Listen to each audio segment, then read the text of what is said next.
Bienvenidos, hermanos, a la reflexión de las Sagradas Escrituras. De corazón espero que la meditación de la palabra pueda ser de mucha bendición. Vamos a abrir nuestras Biblias, por favor, en la primera carta a Timoteo,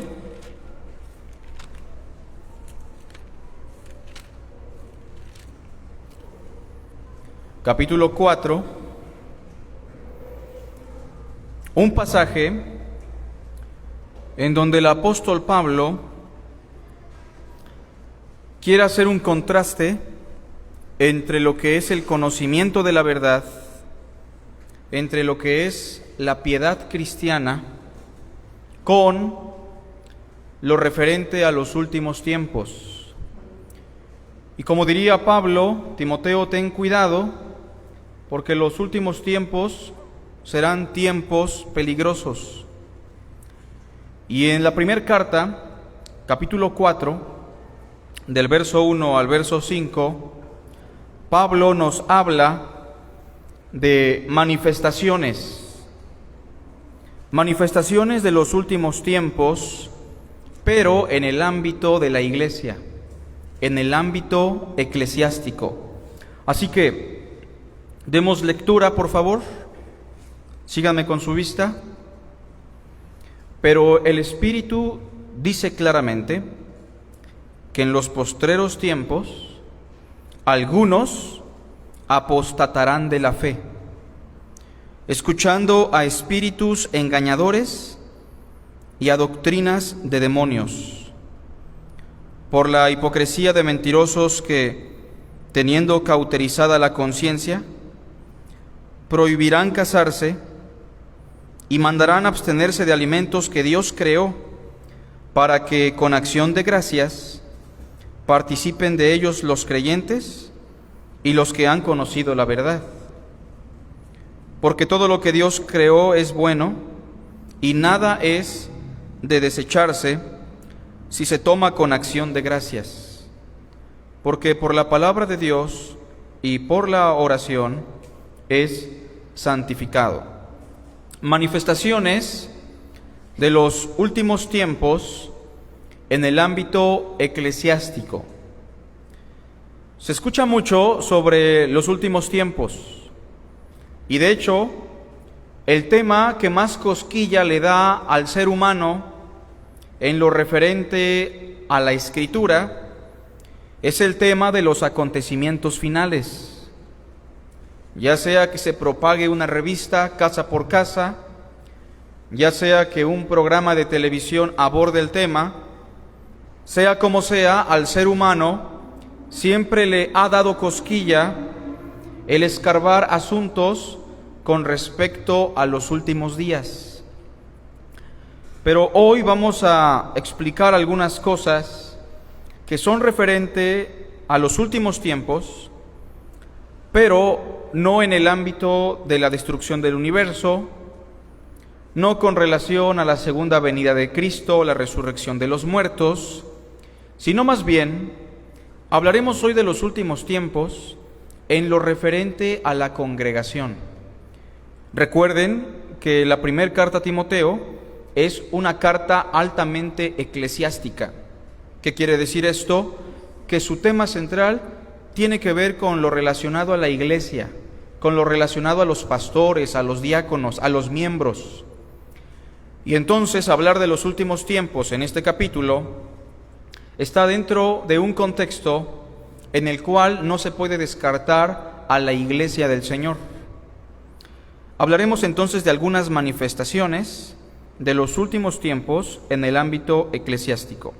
Bueno, en primer lugar, tenemos que explicar que los últimos tiempos son un lapso entre la primera y segunda venida de Cristo. Hay que explicar esto porque muchas personas piensan que los últimos tiempos se van a empezar a cumplir dentro de un milenio, dentro de 100 años, en un futuro. Algunos llegaron a pensar que los últimos tiempos iniciaron con la Segunda Guerra Mundial. Otros piensan que los últimos tiempos iniciaron con la Revolución Industrial. Otros llegaron a pensar que los últimos tiempos iniciaron con el 2012. Entre otras cosas, hay muchas conjeturas sobre lo relacionado a los últimos tiempos, pero el lapso o el paréntesis que nos presenta el Nuevo Testamento sobre los últimos tiempos está enmarcado por la primera y segunda venida de Cristo. Ese es el periodo, ese es el tiempo que se cataloga en el Nuevo Testamento como el tiempo de los postreros días. Vamos a ver algunos textos, por favor. Primera carta a los Corintios 10:11, y esto solamente a manera de introducción. Primera a los Corintios 10:11. Pablo le dice a los corintios: hermanos, los israelitas pasaron por muchas experiencias desagradables, y estas experiencias deben servirles a ustedes como ejemplo. Pero vean cómo dice específicamente, verso 11. Y estas cosas les acontecieron como ejemplo, y están escritas para amonestarnos a nosotros. Pregunto yo, ¿quiénes somos nosotros? Vean el verso. A quienes han alcanzado los fines de los siglos. ¿Sabía usted que esta generación o estas generaciones, desde la primera venida de Cristo, son un grupo de gente que constituye a esas personas que hemos alcanzado los fines de los siglos? Nosotros ya estamos en la recta final de lo que es el propósito eterno. Nosotros hemos entrado a un lapso que se cataloga como los postreros días. Somos lo último que está dentro del plan divino en lo concerniente a este mundo, en lo concerniente a este universo. Y por eso Pablo dice: hermanos, tomen como ejemplo a los israelitas, porque nosotros debemos aprender sus errores, puesto que estamos en los fines de los siglos. También Judas, verso 17 y 18, recordando las palabras del apóstol Pedro en su segunda carta, Judas dirá en el verso 17 y 18: pero ustedes, amados, tengan memoria de las palabras que antes fueron dichas por los apóstoles de nuestro Señor Jesucristo, los que os decían: en el postrer tiempo habrá burladores que andarán según sus malvados deseos. Obviamente Pedro, quien fue el que dijo estas palabras, lo decía en torno a un futuro, pero Judas les dice a los hermanos: recuerden las palabras de los apóstoles. Ellos nos advirtieron que en el postrer tiempo iban a surgir burladores que andarán según sus malvados deseos. Pero se los dice porque en tiempo de Judas ya había muchas personas con estas características que ponían de relieve que los últimos tiempos ya habían iniciado. Primera de Juan 2:18: hijitos, ya es el último tiempo. Estamos hablando del primer siglo, hermanos. Estamos hablando de los primeros años del cristianismo. Estamos hablando de unos 30, 40 años después de la resurrección de Cristo, y Juan el apóstol dice: hijitos, ya es el último tiempo. Y según ustedes escucharon que el anticristo viene. Así ahora han surgido muchos anticristos, muchos apóstatas, muchas personas que niegan al Señor, y por esto conocemos que son los últimos tiempos. Y en el mismo contexto de Timoteo, en la segunda carta a Timoteo, capítulo 3, versículo 1 al 5, Pablo le dirá a Timoteo: también debes saber esto, Timoteo. Es una advertencia, espero que la tomes.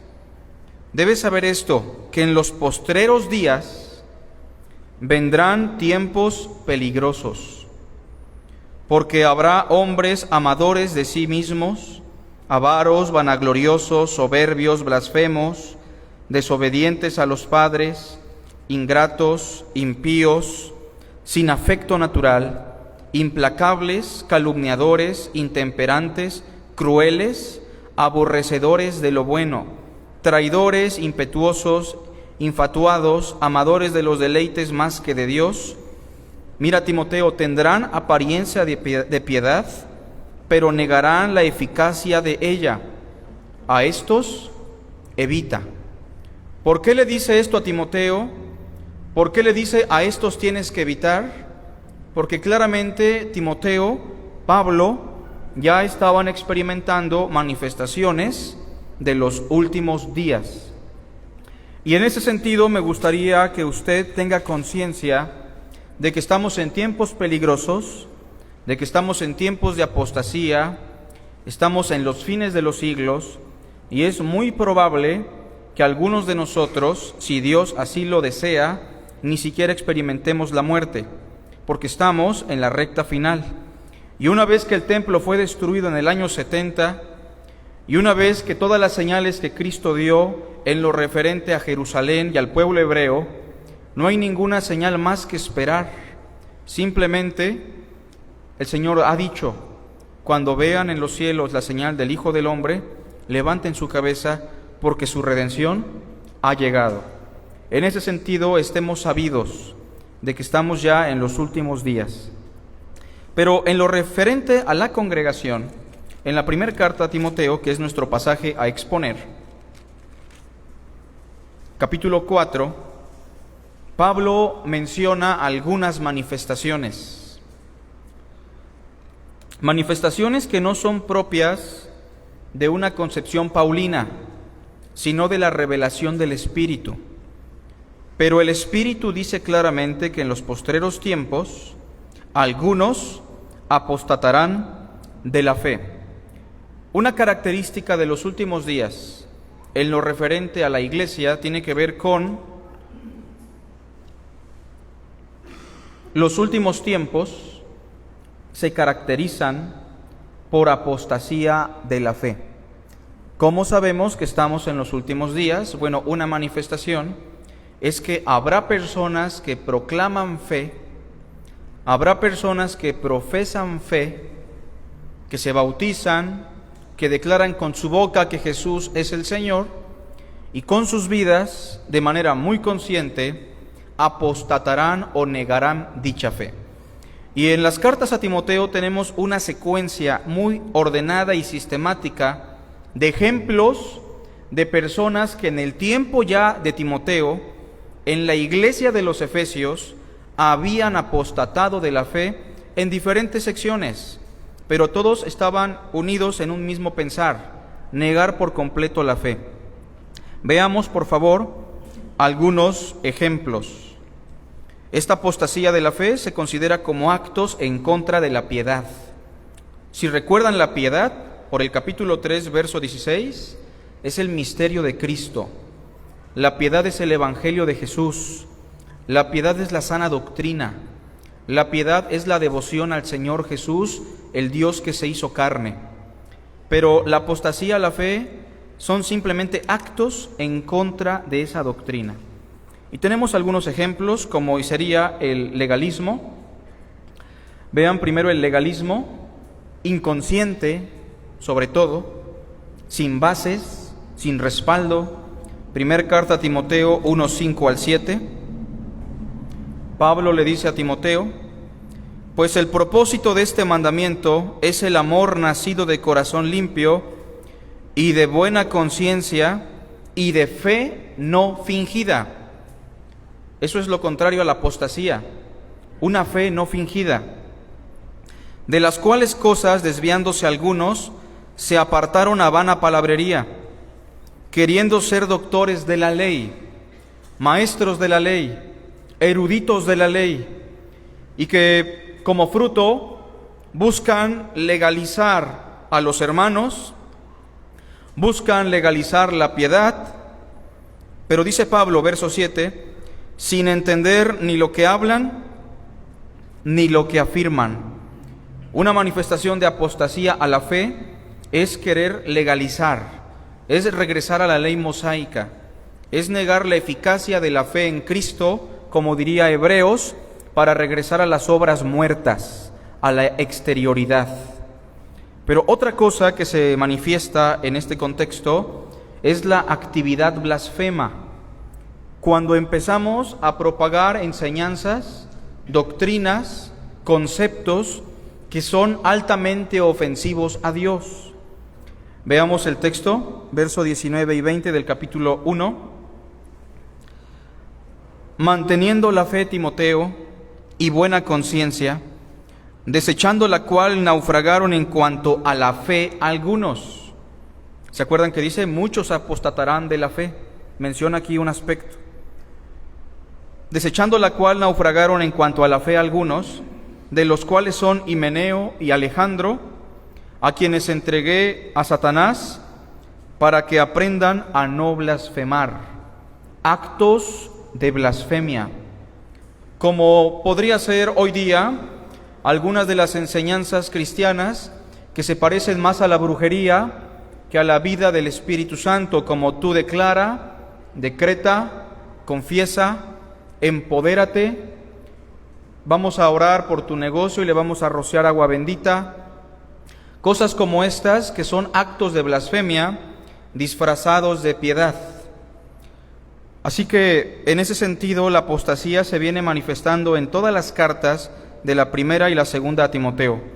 Inciso C, también se nos habla de la irresponsabilidad en lo relacionado a la familia. Algo tan sencillo, tan simple como ser irresponsable en el sustento, como darle a la familia una condición precaria simplemente por la flojera, simplemente por la pereza, simplemente por ser irresponsables. Dice Timoteo, capítulo 5, verso 8, porque si alguno no provee para los suyos, y mayormente para los de su casa, ¿qué dice? Ha negado la fe. ¿Es apostasía? Sí, es apostasía. No trabajar o trabajar de manera irresponsable, descuidando lo básico de la familia, dice Pablo, es apostasía. Ha negado la fe y es peor incluso que un incrédulo. Así que consideremos que los últimos tiempos no son precisamente tiempos donde se manifiesta el diablo, los demonios, endemoniados, cosas por el estilo, meteoritos cayendo a la tierra. Los últimos tiempos se manifiestan simplemente por actos sencillos, cotidianos, que parecen normales, pero que dice Pablo, son actos de apostasía. Son actos que ponen de relieve los últimos días, como la irresponsabilidad en lo relacionado a la familia. Inciso D, conductas adversarias a la ética de Cristo. Aquí hablamos de personas que profesan fe, sobre todo aquí habla de mujeres que profesan fe, pero que llevan una vida contraria a su fe. Eso es apostasía.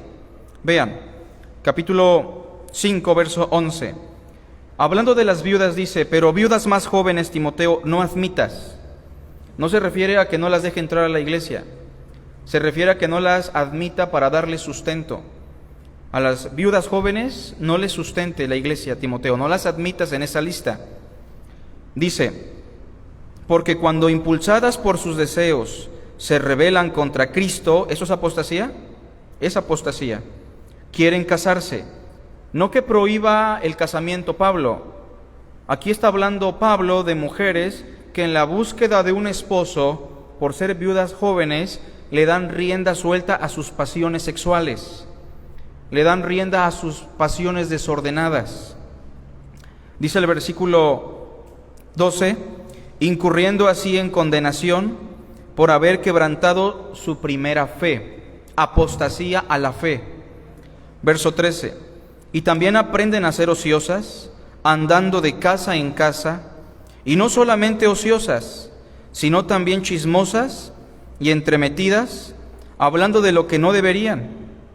Quiero pues que las viudas jóvenes se casen, críen hijos, gobiernen su casa, que no den al adversario ninguna ocasión de maledicencia, que es blasfemia, porque ya algunas, Timoteo, se han apartado en pos de Satanás. Pablo está diciendo, si tú, Timoteo, te dedicas a sustentarle la vida a mujeres viudas jóvenes que aún pueden trabajar, lo que vas a provocar es que ellas aprendan a ser ociosas. Como no tienen trabajo, serán ociosas. Van a aprender a ser chismosas. Es un lenguaje muy burdo, muy crudo, pero es así. Y al final de cuentas, Timoteo, recuerda que ya muchas se han apartado en pos de Satanás. Claro que no aplica únicamente para las viudas jóvenes. Aplica para cualquier persona que puede trabajar con sus manos, pero que si se le sustenta de manera inconsciente, puede terminar negando la fe. Otro aspecto importante a considerar es el amor al dinero. Ahí mismo en la primera carta a Timoteo, capítulo 6, verso 9 al 10. Recuerden que todos estos pasajes están relacionados a dos cosas: a negar a Cristo y negar la fe. Dice el verso 9, mira, Timoteo, los que quieren enriquecerse caen en tentación y lazo y en muchas codicias necias y dañosas que hunden a los hombres en destrucción y perdición.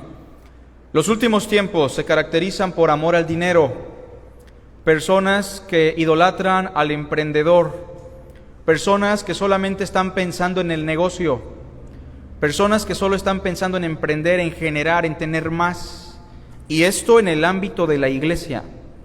Y no me dejarán mentir que la iglesia o el cristianismo de nuestros días es un cristianismo materialista, que solo busca la prosperidad, que solo busca el dinero, la economía, la buena ropa, un buen carro, una buena casa.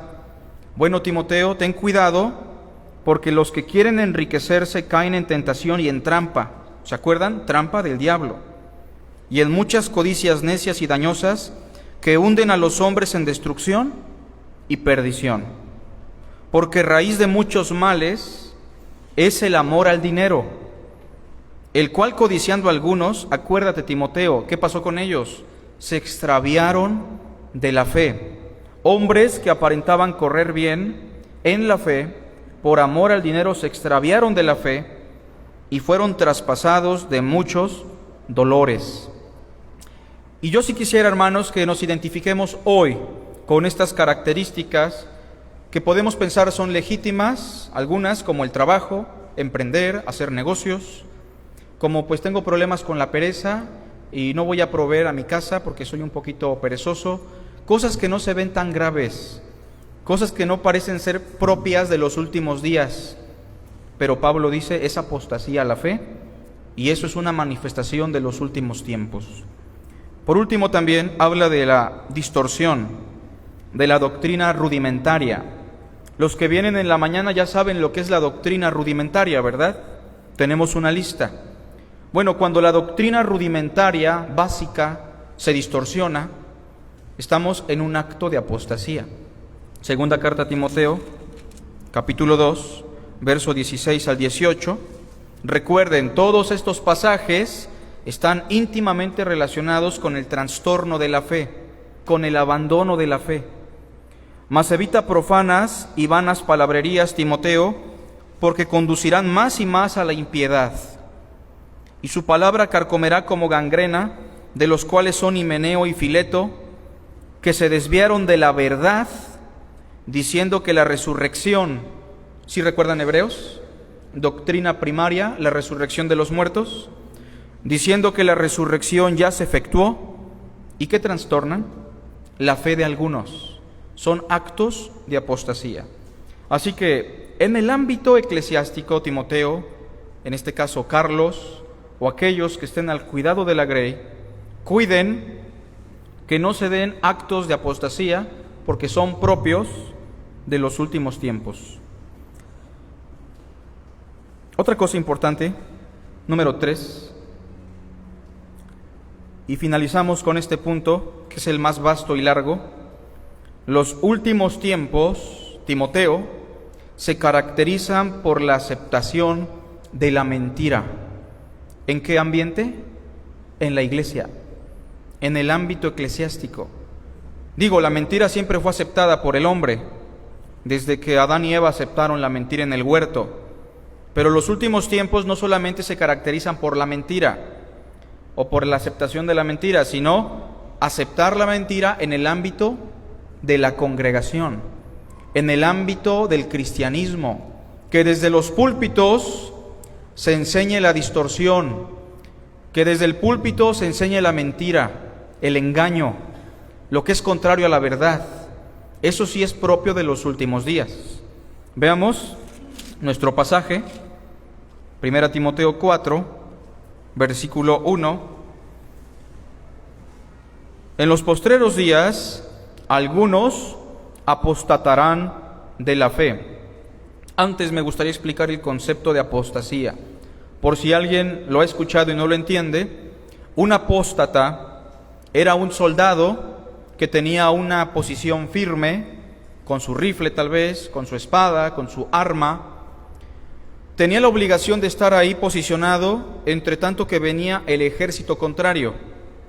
Pero muchas veces este soldado o estos soldados, al ver el gran número de soldados contrario y al ser temerosos de su vida, abandonaban su posición original y no solamente se escapaban, se vendían al enemigo para ahora ser enemigos de su primer ejército.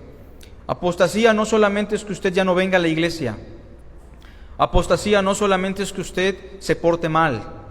Apostasía es que usted lo haga consciente y luchando en contra de Cristo, en contra de la verdad.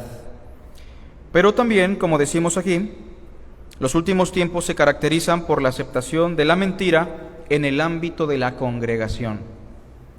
Primero vean el versículo 1 que dice: escuchando a espíritus engañadores. Y tal vez usted puede pensar en espectros, fantasmas, demonios que están hablando al oído, pero espíritus engañadores no es en referente a un espectro, sino más bien a personas, a falsos profetas, a predicadores engañosos, a ministros que proclaman la mentira, espíritus engañosos y a doctrinas de demonios. Precisamente la palabra demonio tiene una raíz hebrea que es lanudo, en referencia a las cabras. Doctrinas de personas rebeldes, contrarias, de una influencia altamente diabólica, satánica. Así que aquí hablaremos de algunos aspectos con respecto al engaño y a los que engañan.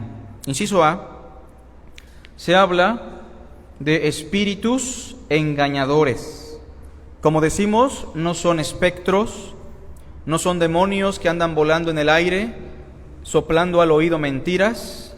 Son personas, son seres humanos, personas como usted y como yo, bien bañaditos, bien vestidos, con una Biblia bajo el brazo, que tendrán apariencia de piedad, pero van a proclamar la mentira, el engaño, la burla, en contra de Cristo y en contra de la verdad.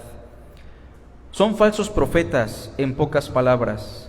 Segunda carta de Pedro 2, por favor.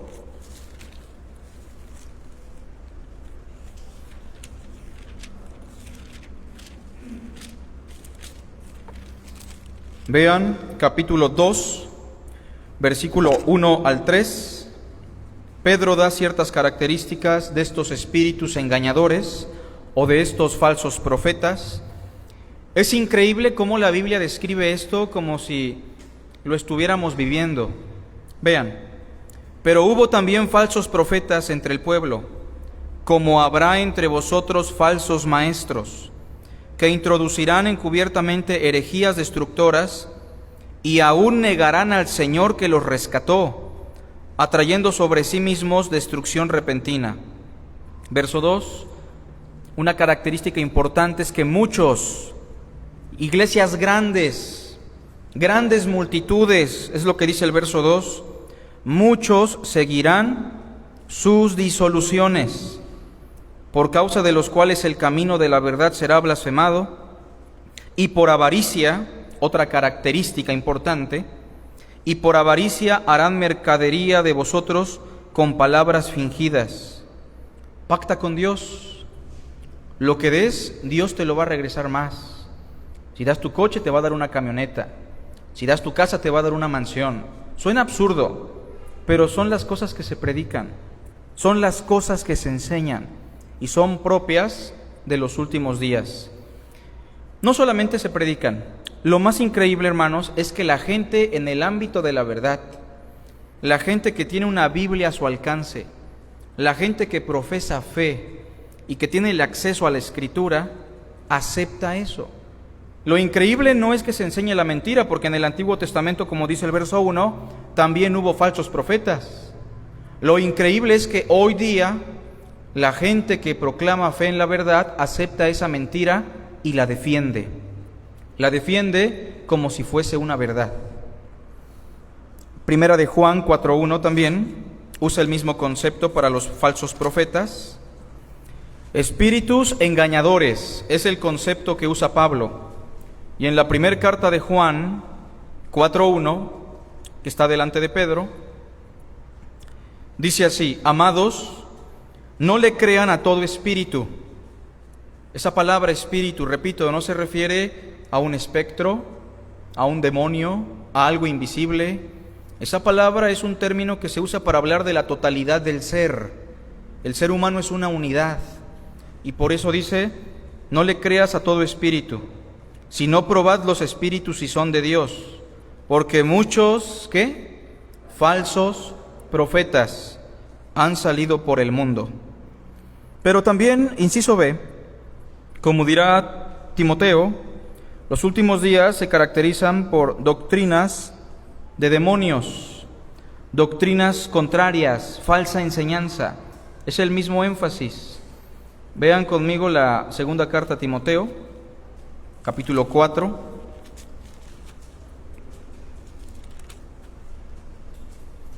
Verso 3 y 4. Son las últimas palabras de Pablo a su discípulo Timoteo, son las últimas recomendaciones.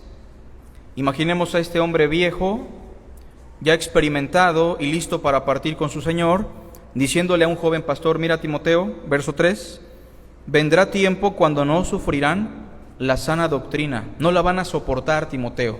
Eso significa no la sufrirán. Tú vas a predicar lo sano y no les va a gustar. Tú hablarás de la verdad y les va a aburrir. Tú vas a dar una enseñanza y van a querer un show. Vendrá tiempo cuando no sufrirán la sana doctrina, sino que teniendo comezón de oír, aceptación de la mentira, teniendo comezón de oír, se amontonarán maestros conforme a sus propias concupiscencias, y apartarán de la verdad el oído y se volverán a las fábulas. El cristianismo está lleno de fábulas, de cuentos, de brujería, de muchas cosas que no forman parte de lo que dice la Escritura. Y debemos tener cuidado, porque si en nuestra congregación se manifiesta la mentira, falsos profetas, falsas enseñanzas, eso significa que la congregación no está sana, que no hay discernimiento. Y por eso Pablo le está advirtiendo a Timoteo: ten en cuenta esto, Timoteo. Inciso C, también se habla del carácter de estos maestros. Son maestros o ministros con un carácter altamente satánico. Vean la primera carta a Timoteo, nuestro pasaje, capítulo 4, verso 2. Cuando hablo de un carácter satánico, no se imagine usted a un brujo, a un hechicero que se para en el púlpito a hablar blasfemias y hacer ritos diabólicos. Tiene que pensar en esa persona que se para bien bañadito, bien arreglado, muy educado en el púlpito, muy político en su forma de expresar las palabras, muy honesto en su forma de relacionarse con los demás, pero que si examinamos realmente su carácter, es un carácter altamente astuto, satánico, diabólico y propio del diablo. Vean cómo dice Timoteo, verso 2, 4:2. Una característica es la hipocresía, la falsedad, querer aparentar algo que no es.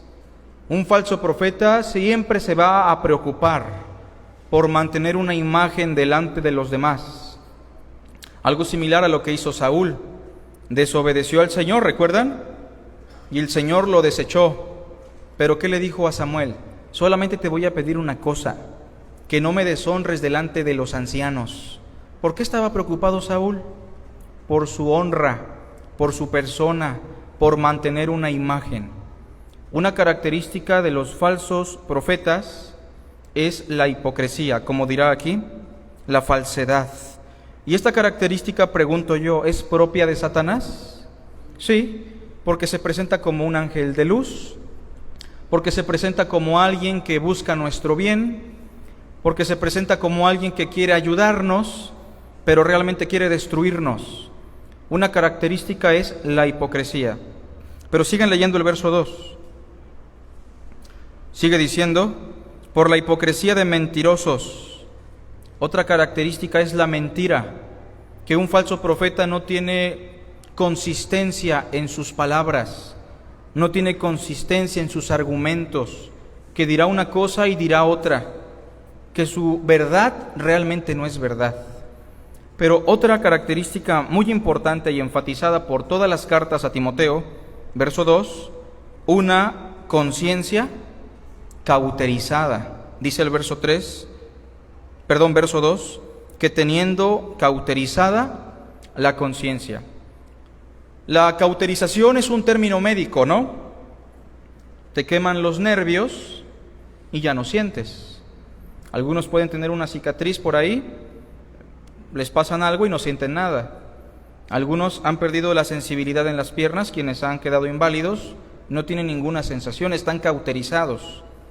La conciencia es la médula de lo que significa ser imagen y semejanza de Dios. Pregunto yo, ¿los animalitos tienen sentimientos? ¿Ha visto un animalito triste? Yo sí. ¿Usted? ¿Ha visto a un animalito feliz? Bueno, pregunto, ¿un animalito tiene voluntad? Si quiere comer, come. Si quiere correr, corre. ¿Sí? Bueno, ¿tienen sentimientos y voluntad consciente? Eso no. Ellos no tienen conciencia. Ellos no saben por qué sienten lo que sienten. Ellos no saben por qué comen lo que comen. El animalito nunca se preguntará, ¿por qué soy perro? ¿Por qué estoy aquí en el patio siempre? Él no se va a preguntar eso. Él ni siquiera sabe que existe. ¿Qué significa ser imagen y semejanza divina? Significa que somos seres conscientes, capaces de relacionarnos los unos con los otros, capaces de reflexionar, capaces de distinguir entre lo bueno y lo malo, capaces de sentir dolor cuando hacemos aquello que va en contra de la conciencia, en contra de Dios, aun cuando no conocemos la verdad. Pero los falsos profetas se caracterizan por saber que hay cosas que están mal, pero su conciencia ya no les acusa. Su conciencia está cauterizada, insensible. No les importará, como dirá más adelante, arruinarle la vida a un matrimonio, arruinar la vida con respecto a los alimentos, porque su conciencia está altamente cauterizada. Lo que nos lleva, hermanos, a un inciso más.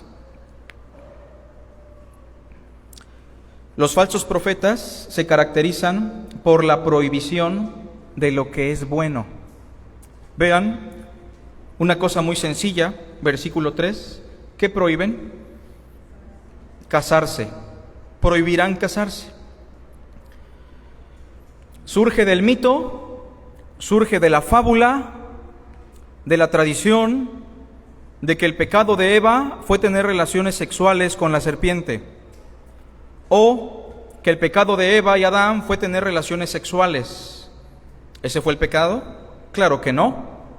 Dios les dijo, tienen que reproducirse, tienen que multiplicarse. Pregunto yo, ¿el matrimonio es bueno? Dios dijo, no es bueno que el hombre esté solo.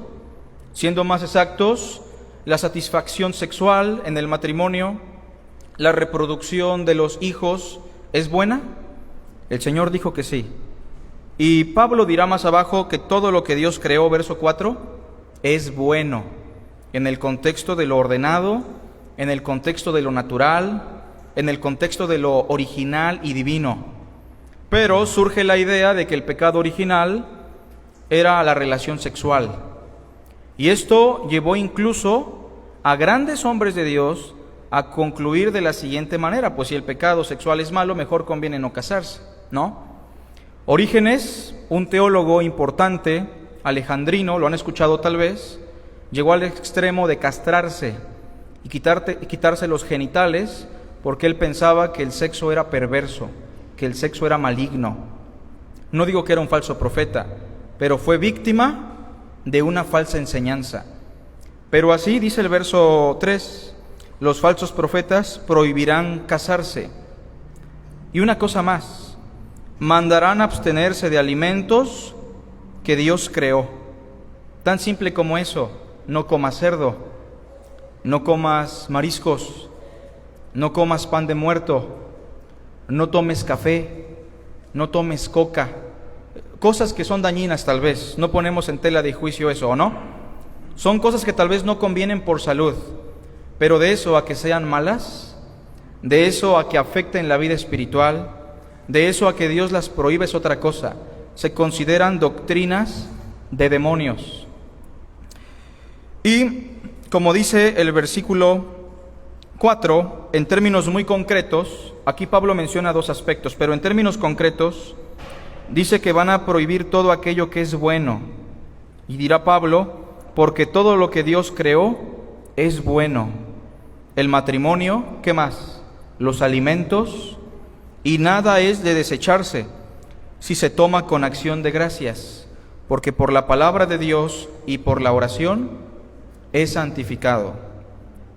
Ahora, terminemos con esto, hermanos. Este pasaje es una advertencia, ¿estamos de acuerdo? Una advertencia a un pastor joven, pero hoy Dios le hace a usted una advertencia con respecto a dos cosas. ¿Cómo está tu vida en relación a la fe? ¿Vives como un creyente genuino, como un cristiano de fe o como un apóstata? Porque eso es propio de los últimos días. ¿Eres responsable con tu familia? ¿No te dedicas a idolatrar el dinero? Pablo también dirá, ¿crees la sana doctrina? Pero la otra cosa es, ¿estás juzgando? ¿Estás dando discernimiento a lo que se enseña en la congregación? Porque Pablo dice, no menosprecien las profecías, retengan lo bueno, pero desechen lo malo. Los profetas hablen 2 o 3 y los demás examínenlos. Así que si usted no se ejercita en el discernimiento, no se ejercita en el análisis, usted será víctima de lo que dice Pablo en los últimos días. Pero el alimento sólido, dirá Hebreos, es para los que han alcanzado madurez, para los que por el uso tienen ejercitado los sentidos en el discernimiento del bien y del mal. Hay cosas tan absurdas en el cristianismo como no comas esos tacos de moronga, a sabiendas de que tal vez la persona que me los está dando se va a ofender. Estamos actuando, hermanos, muchas veces de manera contraria a la verdad. Pero si debemos enfatizar algo hoy, para concluir, es que todo lo bueno está en el marco del diseño original y todas nuestras acciones, nuestras actitudes deben girar en torno al amor, que es la máxima virtud del creyente. Hagamos una oración. Gracias, Padre, por tu palabra. Gracias por mis hermanos que estuvieron atentos a tu mensaje. No permita, Señor, que nos desviemos de tu verdad.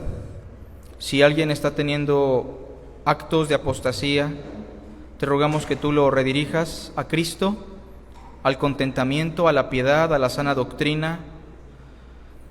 Te pido por mis hermanos, mis hermanas, y también te pido por mí, Señor, y por los hermanos que comparten tu palabra, para que no seamos hipócritas, no seamos inconscientes, que podamos ser sensibles a las necesidades, que podamos ser sensibles a tu voz y que la transparencia de Cristo se refleje en nosotros. Te damos a ti la honra y la gloria en Cristo Jesús. Amén.